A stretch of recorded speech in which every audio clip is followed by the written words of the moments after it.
Welcome to Pop and Locke. I'm Landry Ayers.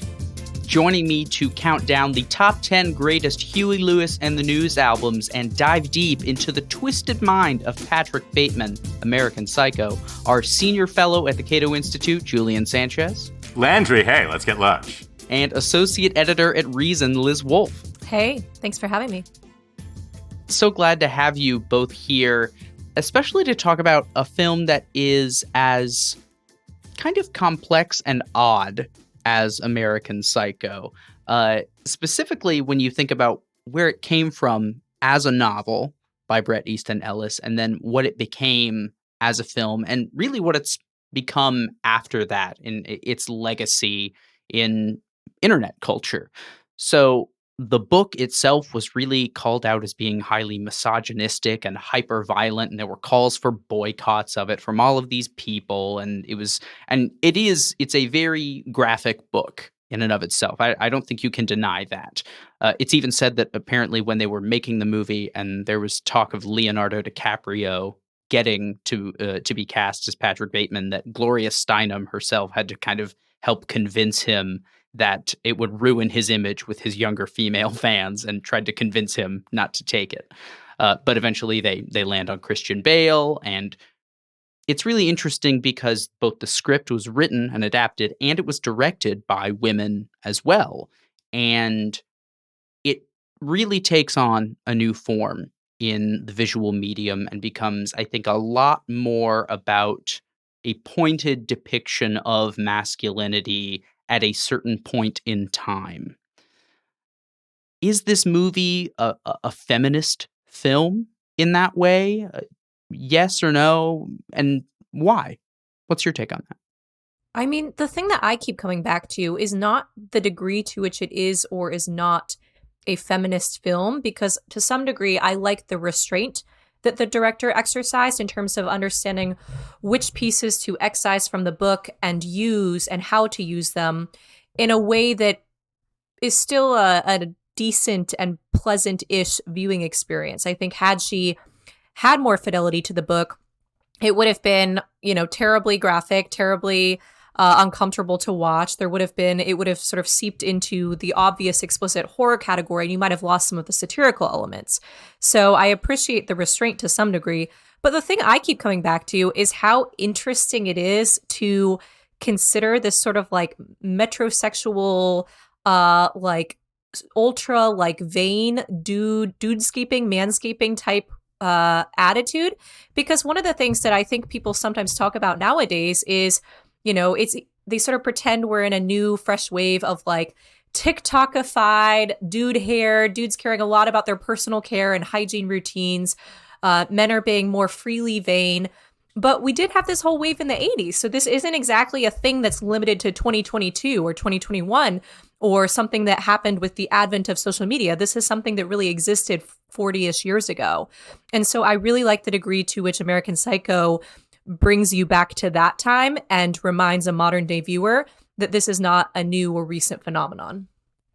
So I'd say, I'll just second that. I reread the book for the first time in probably 20 years so in preparation for the podcast, and I had, I guess, maybe blotted out. Right, the movie, kind of keeps itself firmly sort of in the realm of black comedy by keeping most of Bateman's actual killing sort of off screen. You see the blood splash on his face, or the from a distance, a body with a chainsaw in it. But it manages to sort of still play, for the most part, darkly funny. The book has these really lengthy, nauseating descriptions of just graphic sexual violence that just, drag on past the point anyone, could conceivably find it funny that, I wouldn't be extremely worried about. So psychologically, I don't think it could have been filmed or released if they'd actually included that. It makes the Human Centipede look like a Disney film. Or would have if they'd filmed that. But yeah, to Liz's point, I think one of the interesting things, again, this maybe comes a little bit more in the book, is, the book, you really are a third of the way through before you actually get scenes where Bateman is like actually killing anyone. There are kind of increasing references to maybe he's got these impulses. But for a very long, stretch of it, it is just him kind of tediously, meticulously describing every article of clothing that everyone's wearing and every appliance and all the, exactly what brand of moisturizer he uses and where the tie is from and where the pocket square's from. And, this is coupled with, again, a little more in the book, right? Bateman's and his whole social circle's incredibly intense homophobia. You get a little bit of this in the movie. They use the F, not that F word, the homophobic slur F word, a fair amount. You come to a lot more in the book, along with racial slurs. And, there's an interesting tension there, right? You've got this sort of stereotypically, kind of 80s stereotypically gay, right? Kind of hyper interest in, right, sort of sartorial concerns and the fine points of dressing elegantly and correctly and working out. And, you get this in the film, right? Kind of Bateman's sort of narcissistic obsession with his own sort of Adonis-like physical perfection. And then almost maybe as a kind of a reaction to that, right, really intense homophobia. You get this in the film a little bit. He reacts with obvious kind of horror when Lewis Carruthers sort of mistakes his, incipient strangling as a sexual overture, and obviously Bateman is kind of disgusted and revolts against that. That gets stretched out a lot more in the book. And there's a weird tension there because, he's doing something with that because, of course, right, he's overtly reacting in this kind of revolted and hostile way. But right, Carruthers doesn't actually get killed in the book, as I recall. Right,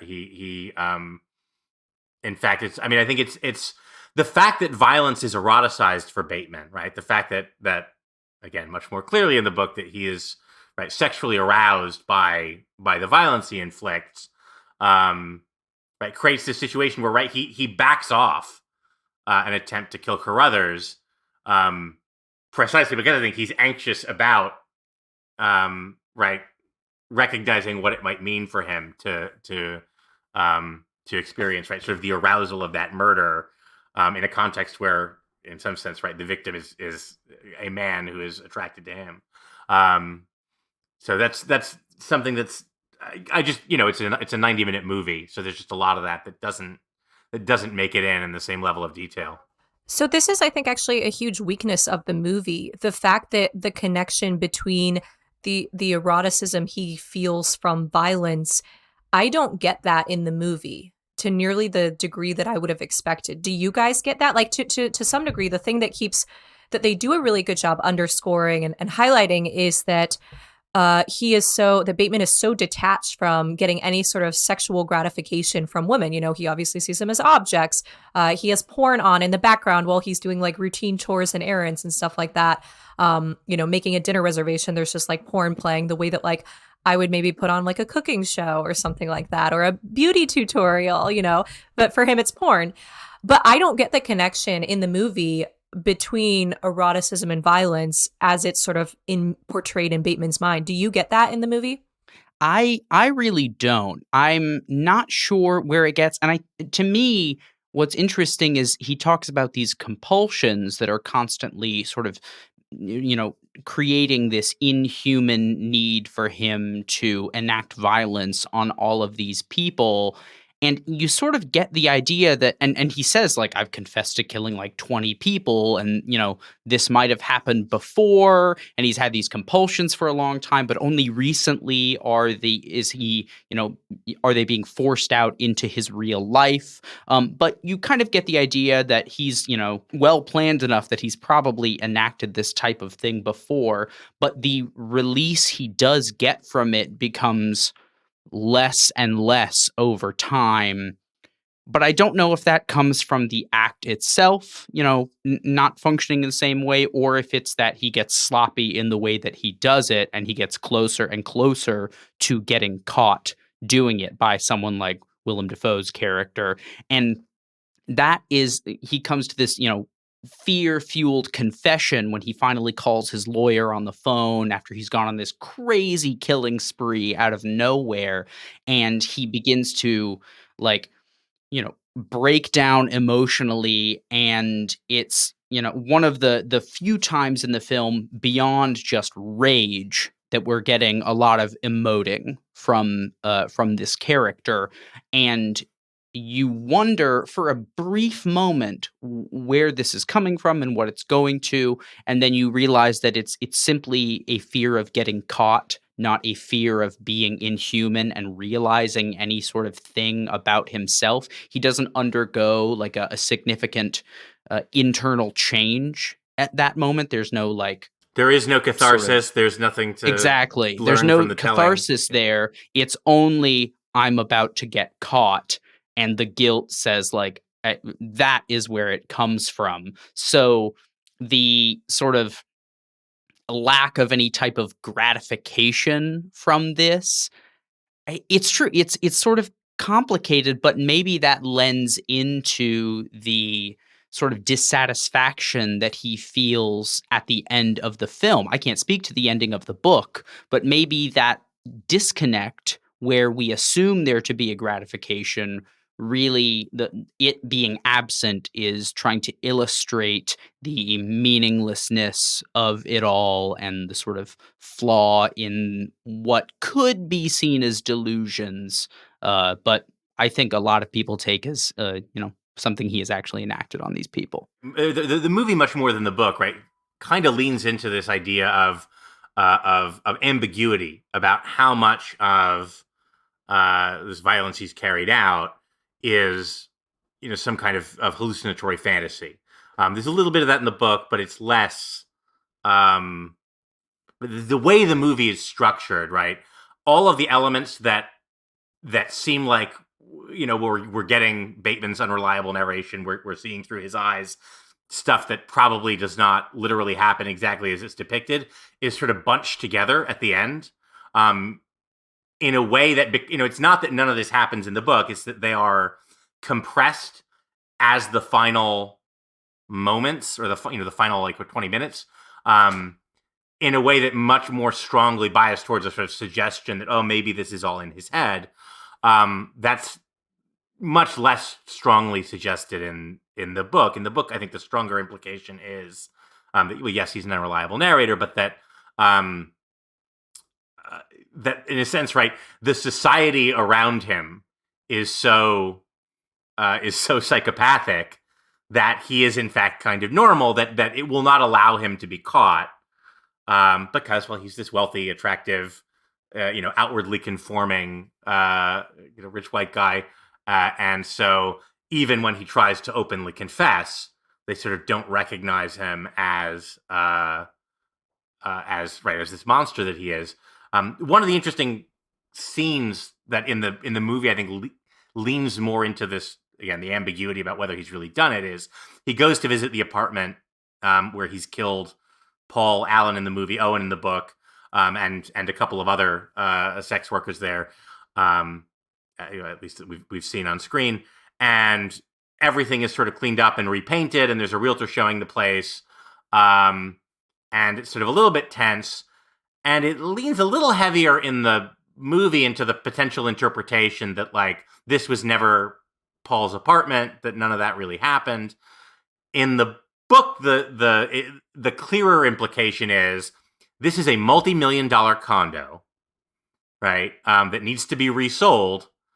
And so the people who own this and stand to make money off it are not about to report a bunch of gruesomely dismembered bodies in this apartment. So this has all been covered up because, well, look, we got to, we can't tank the property value of this luxury condo. And so, in a sense, right, it's about the networks of protection around, which is, in its own way, pretty timely, right? Right, the way these sort of institutions of wealth and power act to protect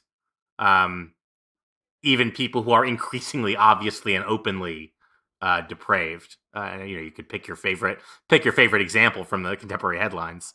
You see that from the broker who's present in the movie scene where he goes back to Paul Allen's apartment, And she sort of responds with this very vague, difficult to sort of discern and suss out, not exactly a sense of suspicion, a sense of guardedness. She sort of seems to be aware of the history of what happened in that apartment and knows that somebody who is also aware of that is absolutely somebody that she wants to get as far away as possible from that situation, because it jeopardizes her bottom line. It threatens the ability of the people, the stakeholders, to basically rehabilitate this apartment and get it sold again or rented again.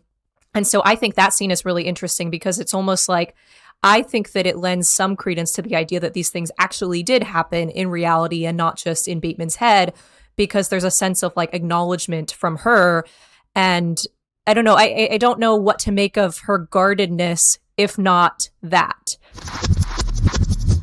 But one thing I also think about a lot that really, I hadn't considered it upon my first or second watch of the movie, but the rewatch, is the degree to which Bateman's like almost archival work is really impressive and bizarre. The degree to which he has these like drawings of the woman that he slaughters and the brutal ways that he kills them. And he has these like very brutal depictions. He almost never focuses on the sexual side of things. There's definitely, very graphic, detailed sketches of their bodies, but more than anything, it's focused on the weapon that's used. It's not about the boobs, it's about the chainsaw.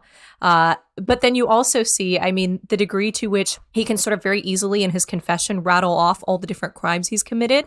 He almost keeps these things very front of mind. He's also doing the archival work of recording himself having sex with these people before he kills them, and sometimes also recording the killings. So that's the thing that I really found fascinating upon rewatch, the degree to which he's almost obsessive, because it all goes into this idea of like he cares so much about the image he's constructed of himself, and there's such a strain of vanity throughout all of this, but it's like these crimes would be less meaningful to him and less fulfilling to him, to the extent that they even are fulfilling, if they weren't so heavily documented, and if he didn't have these means of sort of like listing them out and compiling them and feeling some sense of accumulation. And there's just an interesting detail present in how he documents this. You would almost think that a more savvy killer would be interested in covering their tracks, whereas he's almost interested in making it clear that, he remembers every single little detail of each of these different encounters. Which I think is part of like that detail is what makes American Psycho different than other things that could perhaps be loosely fit into this genre. Right. It doesn't seem like if you saw this film and the killings absent of Patrick Bateman's life outside, you could kind of get the impression that he's a serial killer and he's collecting trophies. It's like some people take, fingers from their victims, or, it's Dexter Morgan's blood slides or whatever. He has the lock of hair in one of his that he's fiddling with at work. The blonde hair, always blonde. And you could see that it could just be like a trophy collection type of thing. But when that is placed in the context of Patrick Bateman and this sort of consumerist, yuppie satire, it becomes much more than I get a fulfillment from being reminded that I kill people.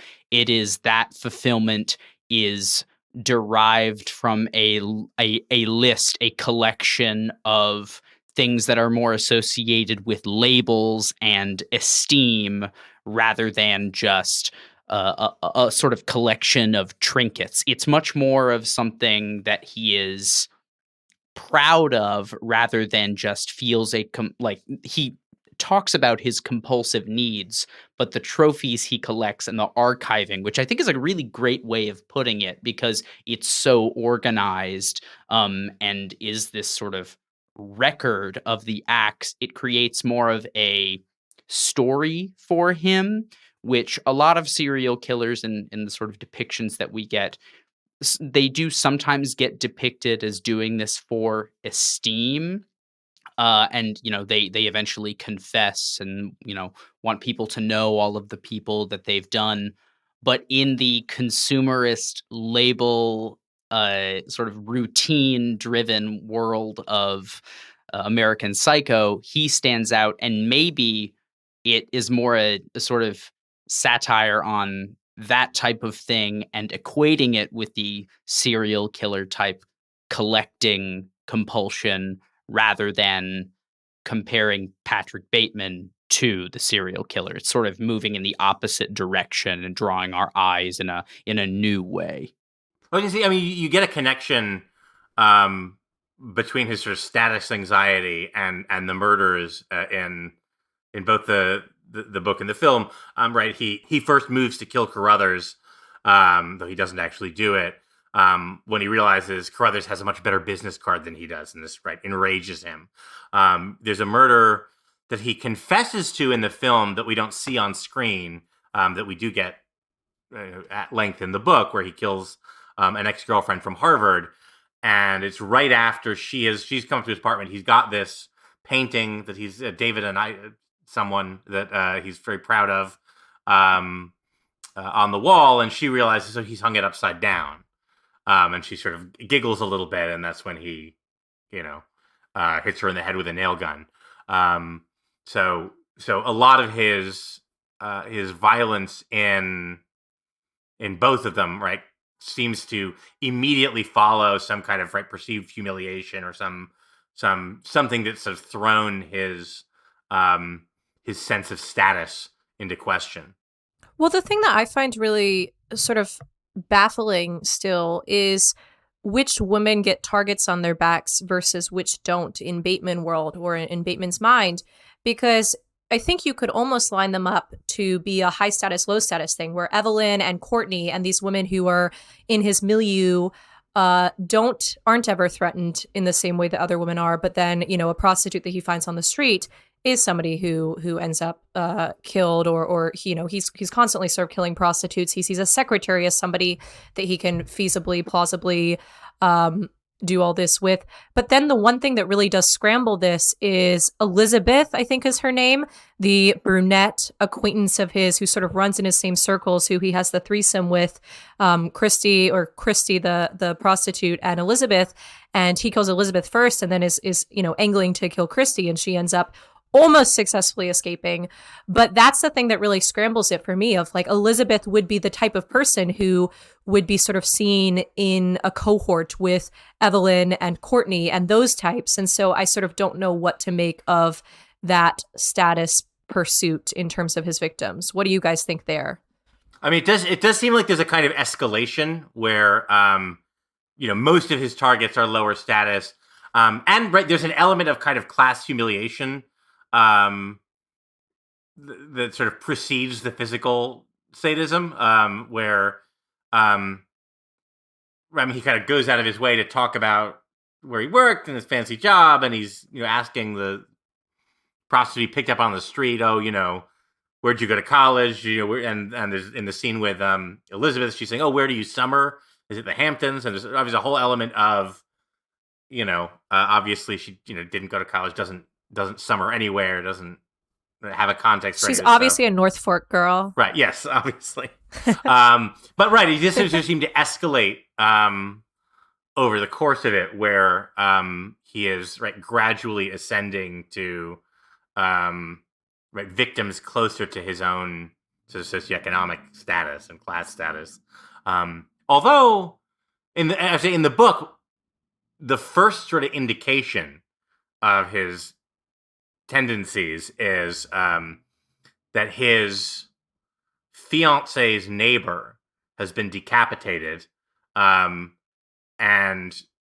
he kind of offhandedly essentially references, I did that, and then kind of moves on, and it's actually quite a while before we get back to him being a murderer, but it is it's something in the book, at least, where actually one of the first murders that we're kind of conscious of him having committed is someone who lives next door to his fiancée, and is presumably also someone wealthy enough to be living next door to someone in that income bracket.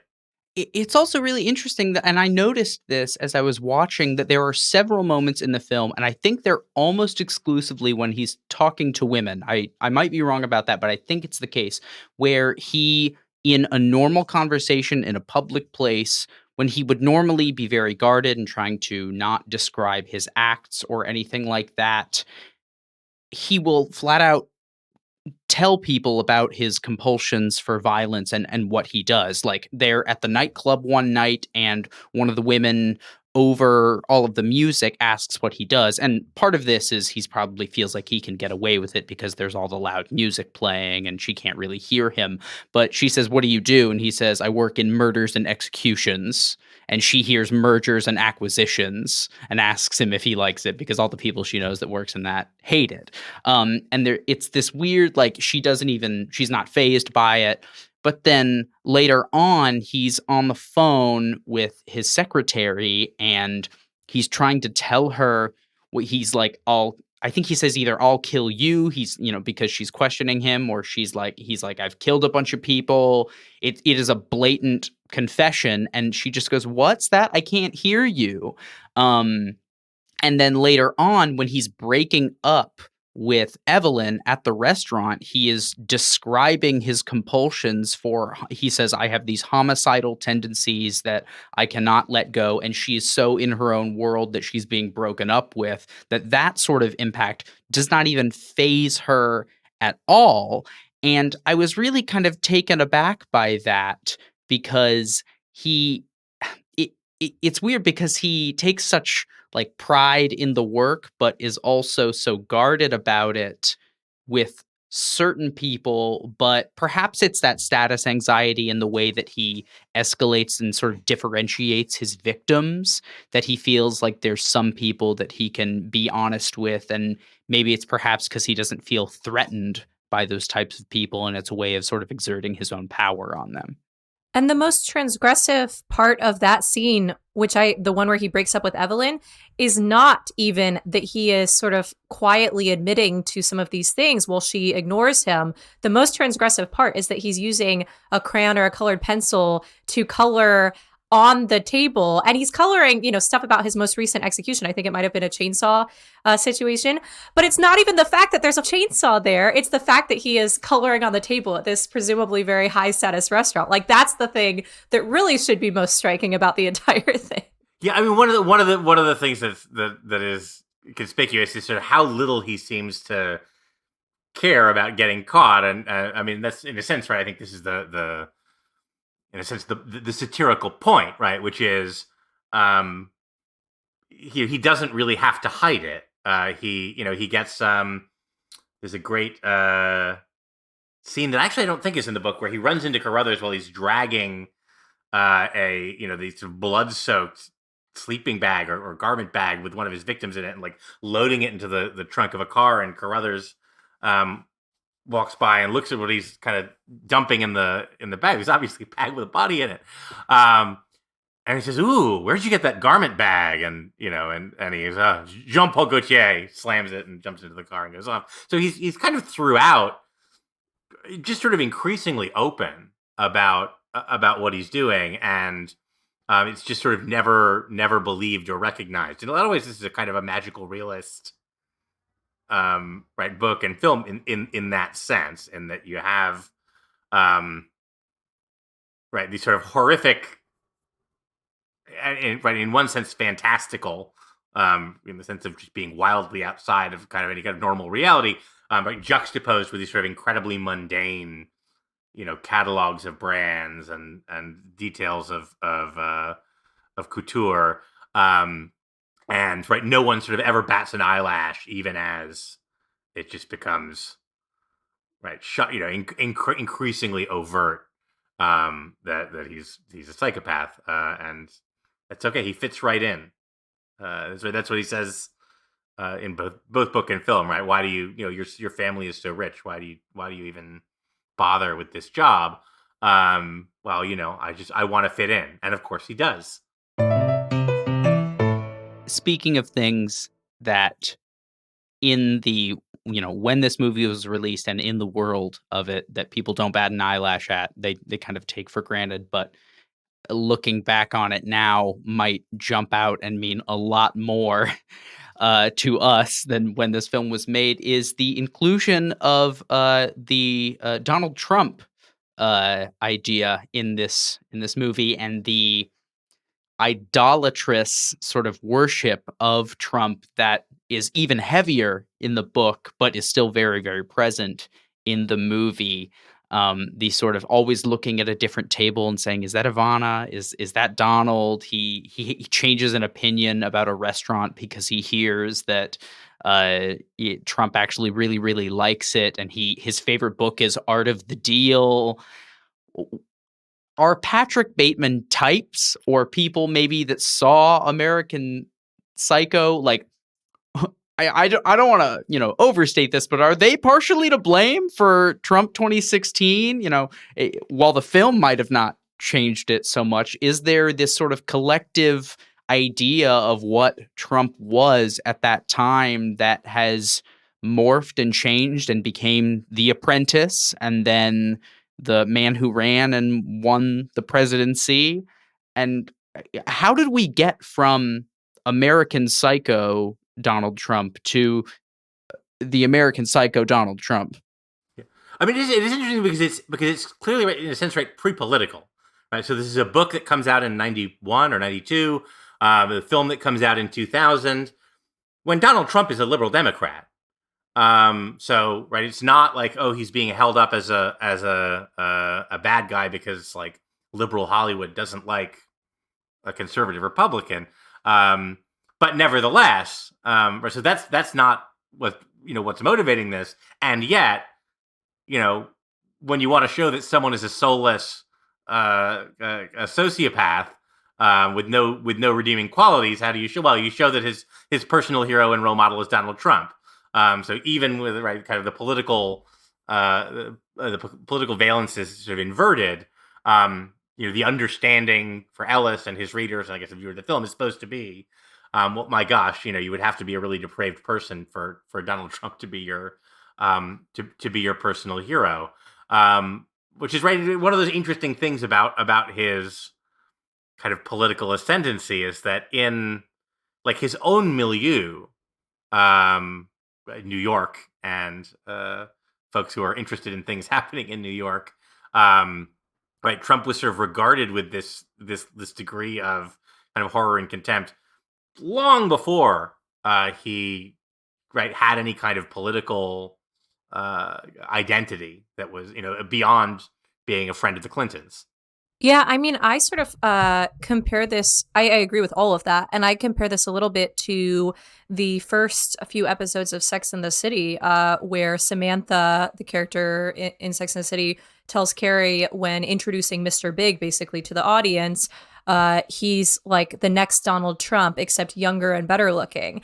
And that when you watch that today, it has a completely different meaning. But back then, it's useful, especially for me. Like I am much younger. I am like on the very young end of millennial, and it's useful to contextualize like what the 1990s image of Trump was within these certain social sets, because it was sort of, I think, to some degree, an aspirational, it conveyed a sense of machismo. There was some amount of aspirational wealth clout that came with that. There wasn't a sense of, oh, this person is so objectionable and there are all these political attachments there, so much as it was like, this guy is uber well connected, top of his game, and a lot of men in a lot of different industries, I think, aspired to be like that. He had this, I guess, transcendent quality, despite being a real estate magnate, where all the Wall Street bros, the financial dudes, were interested in emulating that and sort of saw him as aspirational, even though he wasn't quite as explicitly within their industry or somebody who had risen through the ranks of their specific vertical. He was still sort of seen as the almost like status reaching everyman, the everyman of the elite in a sense.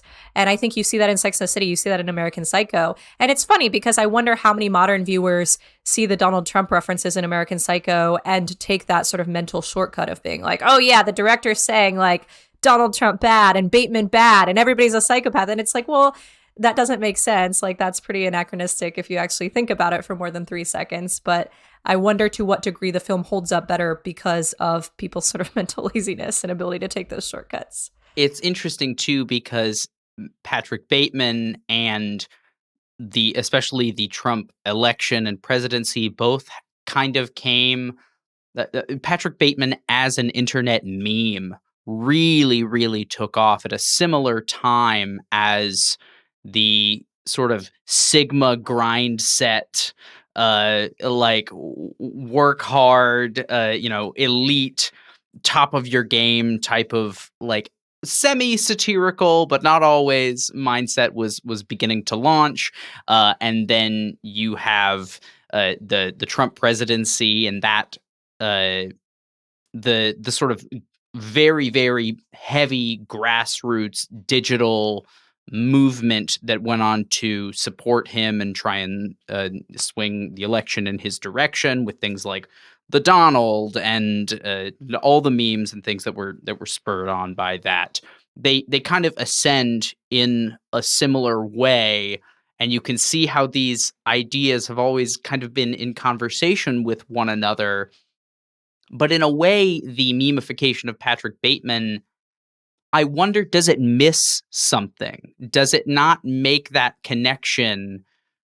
Like, and I think you could make a lot of arguments that some people are doing this for satirical purposes, and they're trying to say they're using Patrick Bateman to use these ideas and further them to call attention to something. But a lot of people, I think, use that image in a non-ironic sense and don't really understand the significance of what that image and character can and really represent.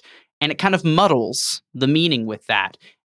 Do we risk, by sort of memifying him, turning him into just another kind of Gordon Gekko, Jordan Belfort from Wolf of Wall Street, hyper-masculine hero that people misunderstand, kind of like does it have Fight Club syndrome in that way? I mean, one thing that I think is that the memification of Bateman himself definitely does run that risk, but memification of specific components of American Psycho I find to be absolutely delightful. Like the business card scene, which is so iconic, and also at this point becoming a little bit of a relic of the past, because like, do people still have business cards? Maybe that's just because I'm a journalist, so I'm like, look me up on Twitter.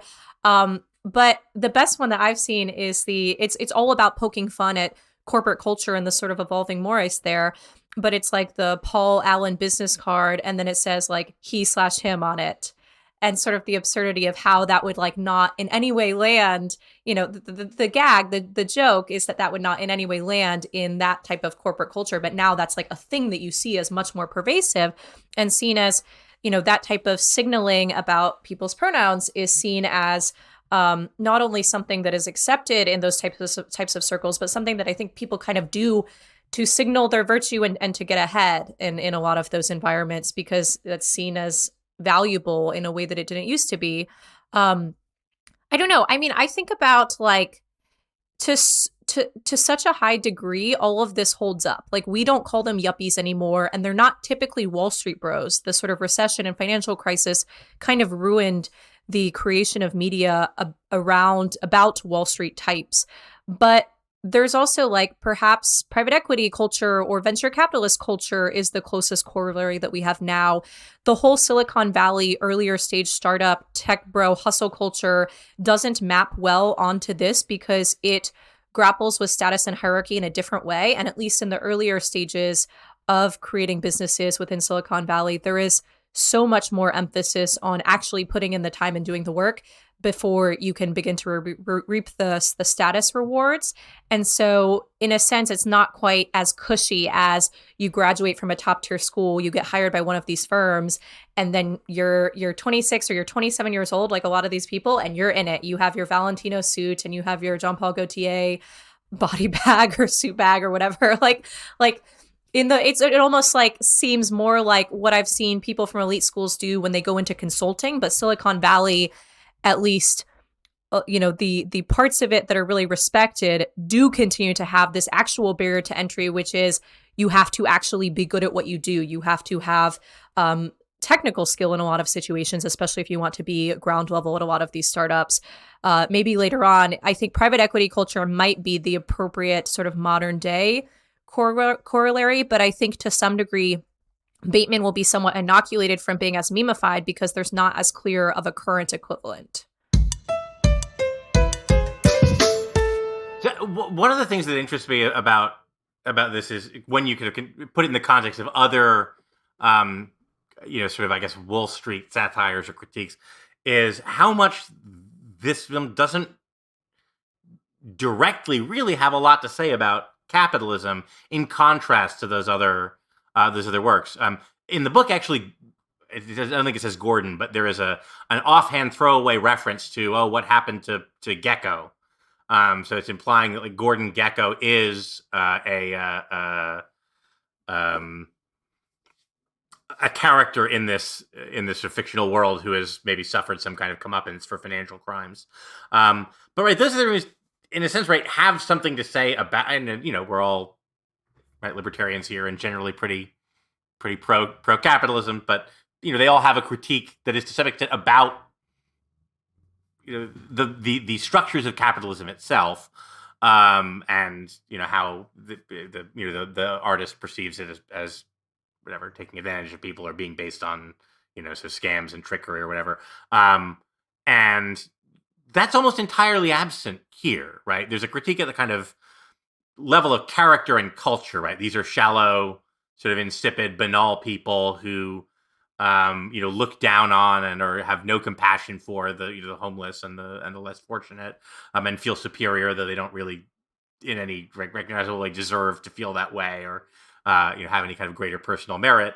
But like the sort of meat of like what Bateman actually does with his work is just not part of the story at all, right? It is not a story about, in a sense, right, like Wall Street finance itself being a kind of hostile, right, some kind of destructive force.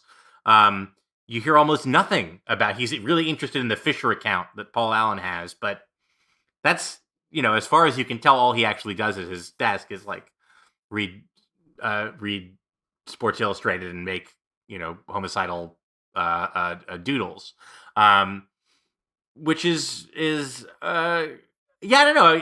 Look, it's not that I feel like I really needed to read another English major's critique of capitalism, but it is interesting to me that in a way that's almost maybe a little bit Bateman like, the sort of contempt is at this very cultural level, right? Like, Patrick Bateman is this, how he's bad is he likes Donald Trump, and also right, his only kind of cultural passion is for like really insipid kind of super mainstream, right, like the most kind of mass market, mass culture. He's really into like Genesis and Whitney Houston and Huey Lewis, and he even thinks in the book, right, God, that Huey Lewis is superior to Elvis Costello, which, God, what kind of Philistine idiot would think that, which, of course, right, that is a crazy view. Of course, Elvis Costello is better than Huey Lewis, but how much the sort of the satire and the contempt is, in a sense, really lacks any kind of coherent statement about why, at a structural level, I think Wall Street firms are bad and exploitative because XYZ, and is much more centered on, I find these sort of people repellent at a kind of cultural level. I think to some degree it means that like one thing that was really striking to me as a New Yorker who has too many sort of vaguely yuppie-ish friends is like the degree to which so much of this goddamn like dinner reservation rat race is still absolutely totally a thing. Like I put this in one of our exchanges before this of like, I feel like I've been to Dorsia, so to speak, in the sense of like, to me, an Indian meal in Jackson Heights is just as good as the fanciest thing that everybody's raving about in Manhattan.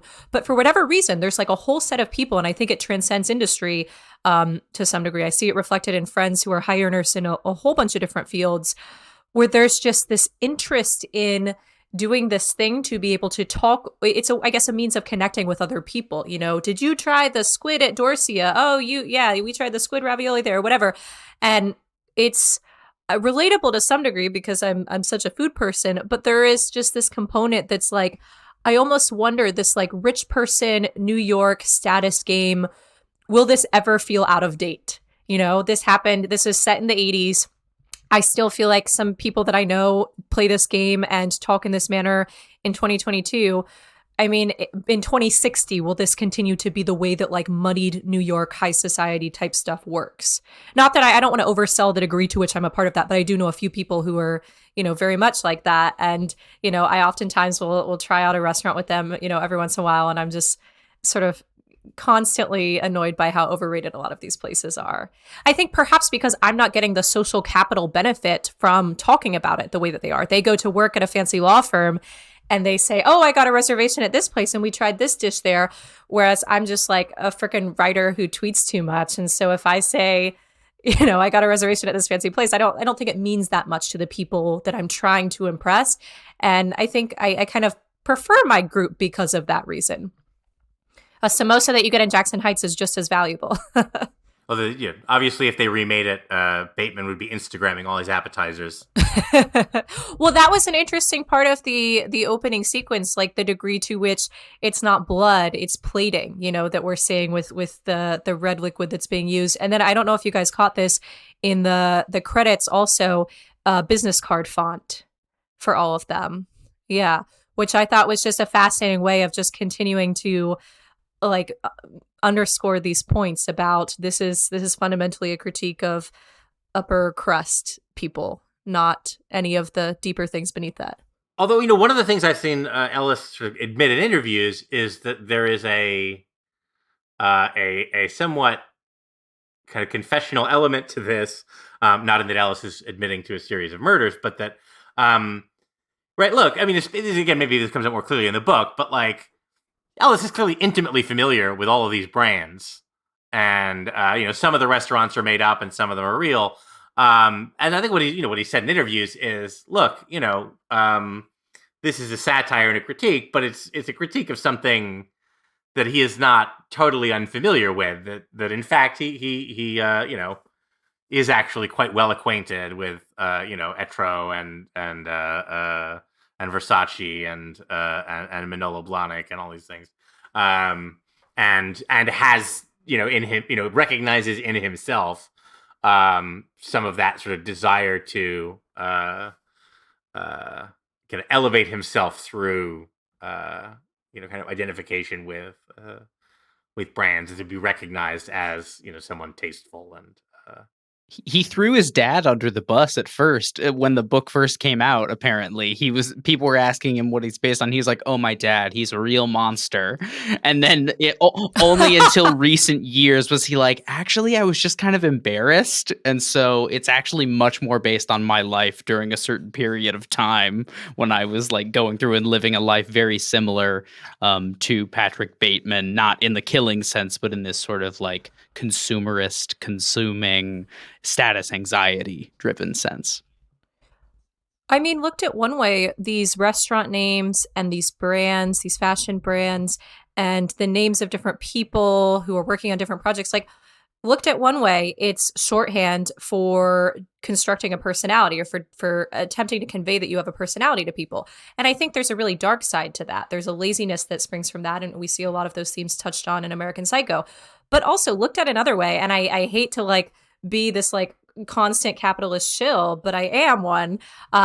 It's kind of cool and interesting and maybe valuable that people who perhaps cannot or won't develop a personality in other ways are able to transact money that they earned to feel like they have the trappings of a personality and to feel like they're able to, I don't know, I imagine this is a way that people rise in the ranks of status and class where, perhaps they were born to a much poorer family, but they need to relate to certain people within a certain professional setting. And so one of the ways that you signal your belongingness is by saying, hey, I got a reservation here, or that food that you're talking about, I know about that as well. And so to some degree, it's a means of people, it's a means for people to climb into classes that they weren't born in, and to use these really sort of easy shorthand ways to signal that they're part of something that they're perhaps not naturally part of. I think that's a really cool thing. You can sort of use it for good or for evil. Look, I'm sympathetic. Look, I like a nice Etro suit as much as the next guy. Probably more than the next guy. So I don't meticulously obsess in the same way over every aspect of that. But I think it to some extent, right, it lands as satire because probably a lot of the audience right, gets to feel superior to Bateman because they're not serial killers and because and huge racists, but because it's not to the same extent. But it lands to the extent that I think we look at this and probably, I guess if we're from the kind of class that's reading Bret Easton Ellis novels, recognize a little bit of that. Like, oh, you know what, I do like,